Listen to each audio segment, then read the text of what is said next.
Bismillahirrahmanirrahim. Assalamualaikum warahmatullahi wabarakatuh. Perkenalkan, nama saya Mutiara Aisyah dengan NPM A1A020029.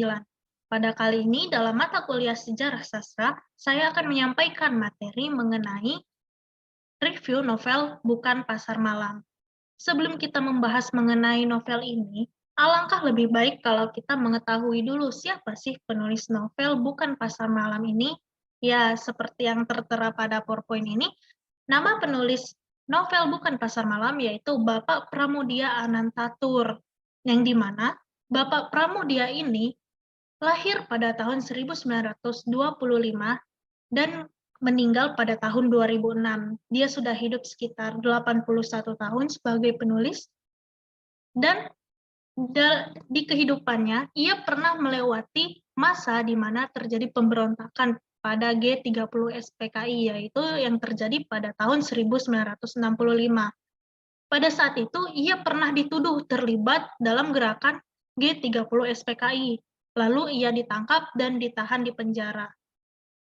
Ia saat di penjara itu tidak hanya 1 tahun, 2 tahun, tapi lama sekali, bertahun-tahun, dan sering dipindah-pindahkan penjaranya. Lalu setelah itu, ia dibebaskan secara hukum bahwa ia tidak bersalah dan terlibat dalam G30 SPKI. Ia dibebaskan pada tahun 1997. Penjara tidak membuatnya berhenti sejengkal pun menulis. Baginya, menulis adalah tugas pribadi dan nasional, dan ia konsekuen terhadap semua akibat yang ia peroleh. Berkali-kali karyanya dilarang dan dibakar. Dari tangannya yang dingin, telah lahir lebih dari 50 karya dan diterjemahkan ke dalam lebih dari 42 bahasa asing. Karena kiprahnya di gelanggang sastra dan kebudayaan, Pramudia Anantatur dianugerahi sebagai penghargaan internasional.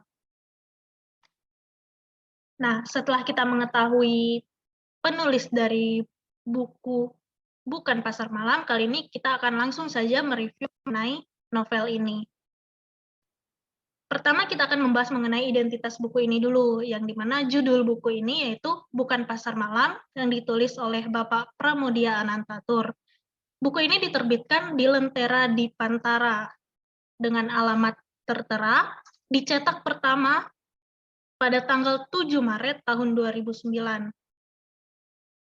Ukuran buku 13 kali 20 cm dan tebal buku 108 halaman. Untuk unsur intrinsik novel, itu ada tema, latar waktu, dan latar tempat. Buku ini bertemakan mengenai perjuang revolusi yang melupakan keluarga di kampung halamannya. Untuk latar waktu, sebelum dan sesudah revolusi Indonesia, dan latar tempatnya terjadi di Jakarta, Stasiun Gambir, Semarang, Hotel, Blora, Rumah Tokoh Si Aku, Rumah Sakit, dan Rumah Dusun. Untuk plot atau alur, itu ada banyak ya. Yang pertama ada pengenalan. Tokoh Aku adalah seorang laki-laki yang bertanggung jawab, tetapi di awal cerita ia kurang memperhatikan perasaan ayahnya. Lalu mulai nih timbul konflik. Tokoh Aku mulai merasa bersalah ketika melihat ayahnya yang sakit dan dirawat di rumah sakit. Dan puncak konfliknya, ia menyalahkan dirinya sendiri karena telah menyangka bahwa ayahnya membiarkan adiknya terserang sakit. Tetapi kenyataannya sekarang ayahnya sendiri yang terkena penyakit TBC. Ia semakin menyesali kesalahannya ketika ayah mangkat ke haribaan Allah Subhanahu wa Ta'ala. Dan yang terakhir, penyelesaian konflik, tokoh Aku bersikap pasrah dan menyadari bahwa manusia yang lahir pasti akan mati, dan manusia-manusia itu terlahir sendiri, dan pada saat ajalnya menjemput pun ia akan tetap sendiri.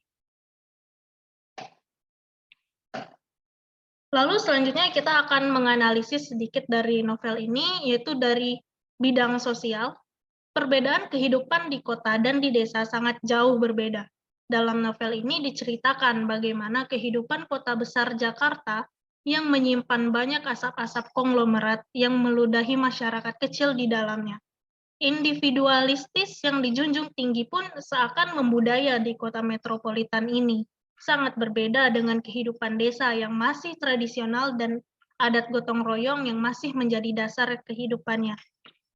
Manusia dan alam masih bersahabat dan sesama masyarakat masih memiliki ikatan batin yang kuat. Bagi masyarakat desa, guru merupakan tokoh yang menjadi panutan dan suri tauladan. Tetapi untuk sejahtera, guru belum mendapatkannya dari pemerintah. Dan untuk di bidang ekonomi, kota besar seperti Jakarta memiliki semua keadaan ekonomi, dari tingkat ekonomi yang tinggi sampai ekonomi tingkat rendah. Namun perbedaannya terlihat sangat mencolok dan sangat menunjukkan wajah-wajah tentram dan gelisah. Tokoh aku ini termasuk ke dalam wajah-wajah yang gelisah, yang setiap hari harus mati-matian bekerja untuk sesuap nasi. Lalu masih ada untuk analisis budaya, politik, lalu yang terakhir perbedaan fakta dan fiksi dari novel ini. Untuk budaya, masih ada kepercayaan tradisional seperti percaya pada orang pintar. Dalam novel ini, kepercayaan tersebut masih melekat kuat dalam masyarakat Jawa yang kental dengan aura mistis. Dan untuk bidang politik, kesejahteraan sangat melekat dengan konsep kaya dan miskin. Pembuktian dalam novel ini sangat jelas terlihat dari suara hati tokoh aku. Kesejahteraan itu belum merata, hanya pegawai negeri saja yang mendapat pelayanan kesehatan yang baik. Dan yang terakhir, perbedaan fakta dan fiksi. Fakta di buku ini seperti dalam setting sosial, budaya, dan ekonomi pada masanya, serta cerita perjalanan seperti peninggalan Jepang. Namun, tokoh dan kisah dalam novel ini kemungkinan adalah fiksi.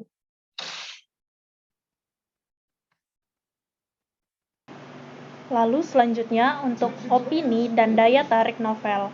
Novel yang mengisahkan tentang kehidupan si aku sebagai warga kota metropolitan dan memiliki keluarga di desa, membuat novel ini sangat menarik karena memberikan kita informasi dan gambaran bagaimana perbedaan kehidupan di kota dan di desa. Selain itu, novel ini juga mengajarkan kita mengenai arti kesabaran di saat kesulitan, terutama kesulitan ekonomi, dan memberitahukan kepada pembaca bahwa kita tidak seperti pasar malam yang ramai, tetapi kita sendirian. Dan untuk daya tarik dari novel ini adalah ceritanya yang memiliki kisah yang sangat nyambung dengan kehidupan kita atau sangat relate begitu, memberikan kita banyak informasi dan pengetahuan baru, seperti contohnya bahwa pemerintah melakukan diskriminasi dengan memberikan pelayanan masyarakat yang berbeda terhadap pegawai negeri dengan masyarakat golongan bawah. Lalu selanjutnya ada nilai-nilai yang terkandung dalam novel ini. Ada nilai religi, yaitu mengenai ketaatan beribadah, ada nilai kasih sayang seorang ayah kepada anaknya, ada nilai kasih sayang sesama saudara, lalu ada penghormatan anak kepada orang tuanya, dan yang terakhir ada kecintaan pada tanah kelahirannya. Lalu yang selanjutnya adalah hubungan novel sebagai sumber pembelajaran sejarah, atau seperti di judul, relevansi novel sebagai sumber pembelajaran sejarah. Buku karangan Pramudia Anantatur yang berjudul Bukan Pasar Malam ini relevan dalam mengajarkan mata pelajaran sejarah di sekolah, misalnya di sekolah menengah atas atau SMA. Ada kompetensi dasar yang berisi menganalisis perkembangan ekonomi keuangan pada masa awal kemerdekaan sampai tahun 1950.